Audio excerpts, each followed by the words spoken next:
Pessimism.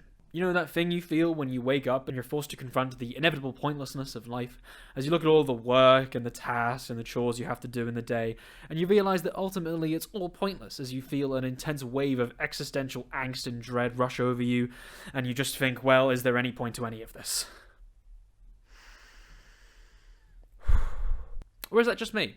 Anyway, pessimism is defined as a tendency to see the worst aspect of things, or to believe that the worst will happen. Often also described in online spaces as being a doomer or as doomerism, which personally I much prefer. Pessimism is something that I have seen becoming increasingly more prevalent on the left, but where has this pessimism come from? What is the problem of pessimism in politics, and are there any ways we can potentially overcome it? Well, let's find out. Since the second Bernie loss in 2020, I, as well as many others, felt a deep wave of sadness and pessimism at his loss. It really did feel like a change was about to happen in the American political landscape. I think back to Killer Mike's fantastic speech where he says, "The time is now, we are stronger and we will wait no longer." And unfortunately, that wasn't the case. We're gonna have to wait a little bit longer.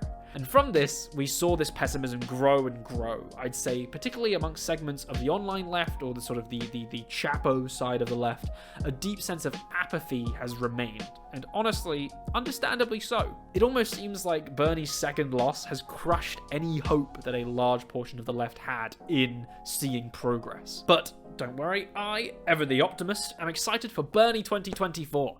And if that doesn't work, Bernie 2028. Bernie 2060, Bernie 2088, Bernie 3012, Bernie has children, he has grandchildren, they can be next, the Bernie line of supremacy, the Bernie monarchy, we will have Bernie in this life or the next.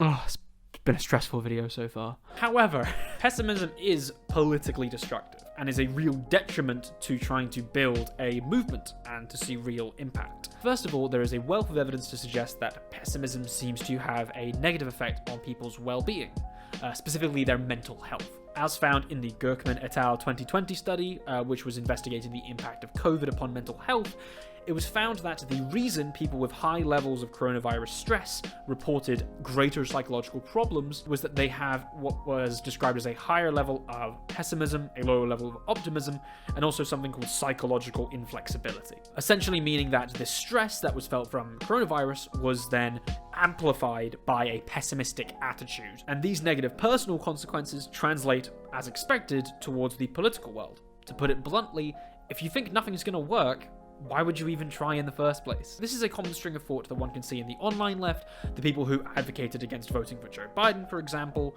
with the pessimism that it won't make any difference, or that Biden and Trump are the same, or even sometimes that Biden is worse than Trump, which, come on, it's a bit silly. And look, despite an unreasonably high number of my thumbnails having the Biden ice cream image in them, I'm not a fan of Joe Biden here either. I'd say very much the opposite. However, if I could have, I would have voted for him. In terms of harm reduction alone, I think voting for Joe Biden was undeniably the best course of action. I don't think another Trump turn would have done anyone any good. However, this pessimism can not only build inaction, but can be actively against movement building or progress. I would say that an example of this would be Jimmy Dore's Force the Vote plan, in which he tried to pressure AOC and the squad to withhold their votes for Nancy Pelosi for Speaker to try and get a floor vote for Medicare for all, which was a strategy that doesn't seem particularly practical and definitely wouldn't work. And his subsequent rage towards AOC and the squad was an example of pessimism negatively impacting the progressive movement. We see his rants calling them traitors or careerists, saying he sees through them, and I see this as a manifestation that anyone and everyone who can be in politics is fake or a corporatist or not in it for the people. They're in it for the wrong reasons. As he said several times, seeing them as careerists, which personally I think is a little bit ridiculous, and I mean perhaps alienating the few progressive voices that we have in the American political world is a bad idea. I think what Jimmy Dore and other prominent left figures represent is a capturing of this doomer spirit and this extreme pessimism that has been growing within the online left since 2016 and amplified in 2020 so strongly. Look, while the world undeniably sucks right now, and pessimism is a natural and honestly understandable reaction, it simply isn't healthy or productive, both personally or politically. Before we move on, just very quickly here, here's a picture of my dog. Here's my dog Rooney as a general, And he has a message for you. As you can see here, somewhere on the screen currently, very few of you are subscribed. And this makes him very sad. He's looking down right now and he can see that, you're watching this video and you're not subscribed currently. That upsets him. So if you want to cheer my dog up, if you want to, give him the warm fuzzies, please subscribe right now. General Rooney here is ordering you to. So, yeah, moving on. But how can we overcome this pessimism in politics? It's a difficult one to ponder. It's a very difficult question to answer. I mean, pessimism in the political and philosophical world can be found as a central component of ideology, since Jean-Paul Sartre's being in nothingness, the idea of staring into the void.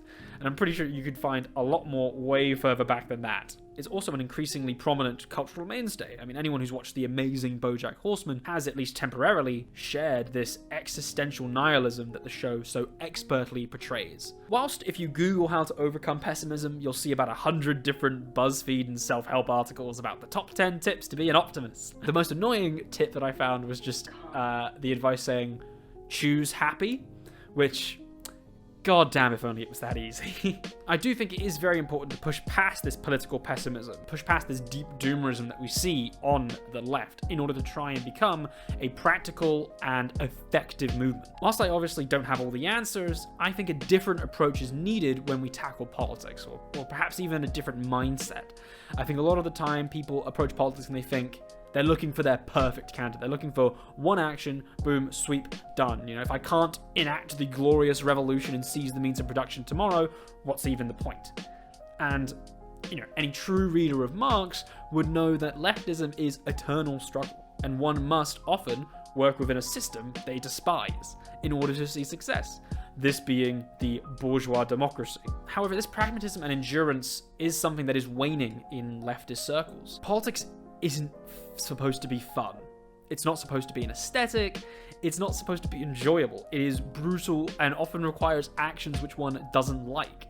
One has to work with people that they don't enjoy. One has to make decisions which may not make them feel particularly great inside. As one of my favorite commentators, Dylan Burns, says, one has to make decisions which might not give them the warm fuzzies. There just simply isn't space for grandiose purity testing when trying to build a successful modern political world. While we all love indulging in that little doomerism every now and again, I hope that what I've shown is that this isn't sustainable and isn't what is going to lead to success for a leftist movement. I mean, if all we're doing is pulling people to the left to have them become disillusioned and disinterested, then what's the point?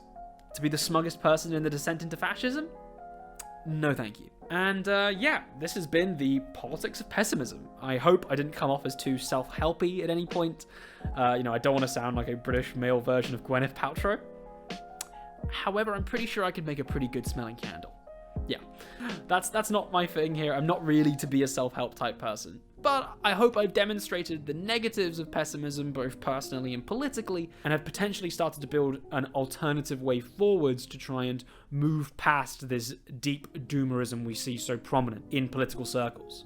And yeah, thanks for watching. If you want to see more of this sort of thing, I'd recommend checking out Dylan Burns' video that's linked in the description, where he goes into sort of issues of, armchair activists and people being unproductive voices in the political world. And yeah, if you've enjoyed this, like, subscribe, comment down below what type of video you want me to make.